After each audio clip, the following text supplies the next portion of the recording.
మన వంశీదారి నది అన్నమాట. మా ఊరిలో వంశీదారి నది. మేమైతే నిన్న సత్యవ్రతం చేసాం కారణంగా ఈరోజు మేము ఇత్తడి సామాన్లంతా నది నీళ్ళతో కానీ మనం ఇది తోమినట్లయితే చాలా తెల్లగా ఉంటాయి, బోర్ నీళ్ళు అయితే నల్లగా అయిపోతాయి అనేసి మా ఊర్లో అంటారు. అందుకని నది నీళ్ళతో మా పాత్రలు అయితే తోమటానికి అనేది మేము వచ్చాము. ఇంకా తోమాలన్నమాట. చూడండి, పాయసం తప్పేలా ఇంకా అన్నీ ఉంటాయి కదా. ఇంకా ఇత్తడి సామాన్లు అంతా నది నీళ్ళతో తోమితే కానీ చూడండి నది అనేది ఎంత చక్కగా పారుతుందో. ఇది మా ఊరు నది. మేము చిన్నప్పుడు ఈ నదిలో స్నానం కూడా చేసేవాళ్ళం.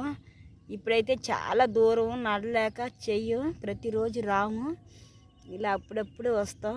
చూడండి నది. ఇగో ఈ సామాన్లు అయితే ఇప్పుడు మొత్తం ఈ నదిలో చేసి, ఇది మా ఊరు.